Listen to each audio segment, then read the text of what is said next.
আজকের ঘটনা আমার ছোট খালামণি ও তার বান্ধবীর সাথে ঘটে যাওয়া। আমার খালামণির নাম কলি, এটা ছদ্মনাম। তার বয়স তখন বড়জোর 10 কি 11 বছর। তার বান্ধবীর নাম রূপা, ছদ্মনাম। আমার খালাও তার বান্ধবী সমবয়সী ছিল। গ্রামের ছেলেমেয়েরা সাধারণত নানা রকম খেলায় পারদর্শী হয়ে থাকে।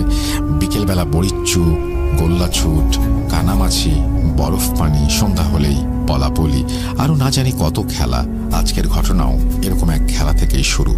বর্ণনার সুবিধার জন্য এবার ঘটনাটি আমি আমার আম্মুর বক্তব্য হিসেবে লিখছি।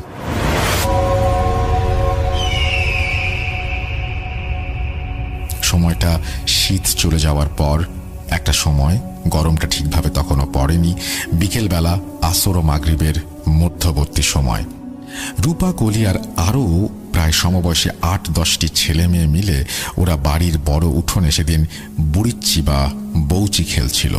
বলে দেওয়া ভালো, বৌচি কিভাবে খেলতে হয় কম বেশি সবাই জানি। এক পক্ষ তার বিপক্ষের দলের খেলোয়াড়কে ছোঁয়া দেওয়ার জন্য বা ধরার জন্য পিছু নেয়। সেই বিপক্ষ দলের খেলোয়াড়কেও ঠিক দিক বিদিক ছুটতে হয় নিজেকে ছোঁয়া থেকে বাঁচানোর জন্য।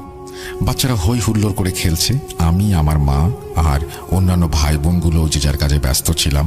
খেলা এভাবে চলতে চলতে সন্ধ্যা প্রায় হয়েই এসেছিল, কিন্তু খেলা তখনও শেষ হয়নি। খেলতে খেলতে এবার এলো কলি আর রূপার পালা। কলি দম ধরে দাবড়াবে আর রূপা নিজেকে বাঁচতে প্রাণপণে ছুটবে। যেমন নিয়ম তেমন চলল। কলি রূপাকে ধাওয়া করলো, রূপা ছুটল। এদিক সেদিক রূপা ছুটতে ছুটতে কবরস্থানের ভেতরে চলে গেল। ওদিকে কলির দম ফুরিয়ে এসেছে। কলি তখন ছুটতে ছুটতে দাঁড়িয়ে গেল আর জোরে জোরে হাঁফ ছাড়তে লাগলো। অন্যদিকে রূপা ছুটছে তো ছুটছেই। খেয়ালও করেনি যে কলি অনেক আগেই তার পিছু ছেড়ে দিয়েছে এবং সে ছুটতে ছুটতে ইতোমধ্যেই কবরখানার মধ্যে চলে গেছে। কলি সেই বিষয়টি অতটা বিশেষভাবে গ্রাহ্যও করেনি। রূপা, চলে আয় বলে ওখান থেকে ফিরে চলে এলো। এরপরই মাগরিবের আজান শুরু হলো। খেলায় ভঙ্গ দিয়ে সব ছেলেমেয়েরা যে যার বাড়ির পথে চলে গেল, অথচ রূপা কিন্তু ফেরেনি। এমনকি কেউ তা খেয়ালও করেনি। রূপার সাথে এরকম ঘটনা যখন ঘটছে তখন মাগরিবের পর বেশ কিছু সময় পার হয়ে গেছে। ওদিকে খেলা শেষ করে সব ছেলেমেয়েরা যে যার বাড়ি চলে গেলেও রূপাকে বাড়িতে না পেয়ে তার বাড়ির লোকরা সবখানে খুঁজতে থাকে। অথচ তাদের কল্পনাতেও নেই যে রূপা ওই ভয়ঙ্কর কবরখানায় আটকা পড়ে যেতে পারে।